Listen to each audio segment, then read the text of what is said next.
Welcome to Sand Compounding. This is Sandeep Anand. Howard Marks is a celebrated American investor and also a founder of the Oak Tree Capital, which is an investment advisory firm. Howard Marks is legendary in terms of predicting the economic and credit cycles. And he is also an author. He has written a couple of books. The first one being The Most Important Thing, which is a compilation of all his celebrated memos, which has a huge following. He has compiled them all in a book, and it's a must-read book. And recently he had published another book, Mastering the Market Cycle, which talks succinctly about the credit cycles and economic cycles, how they are not predictable, but we can prepare for them.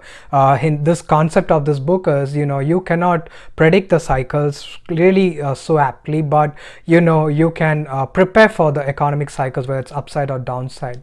Here are a few investing wisdom from Howard Marks. Take a look. Nobody can provide a rule that will work all the time. The best we can do is to supply a way of thinking that works most of the time. Our job as investors is to do a superior job. If we do an average job, we don't add any value. Our superiority comes from having a good return earned with the risks under control.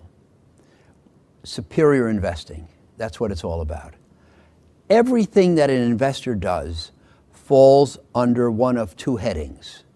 Not everybody has organized the process this way. This is how I think of it.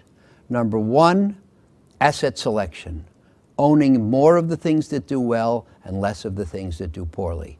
Number two, cyclical positioning, having more invested more aggressively when the times are right, and less invested more defensively when the times are wrong. In other words, fluctuating between offense and defense. The choice at any given time between offense and defense is the most important choice that an investor makes. The question is not U.S. versus foreign, stocks versus bonds, small cap versus large, value versus growth. The most important thing is whether to be aggressive or defensive at a point in time. If you can get that right, all the other things fall in line. And if you get that wrong, the rest won't help. Offense versus defense. People say, I'm going to invest in an index fund and get rid of the risk. Well, the risk they get rid of is the risk of underperforming.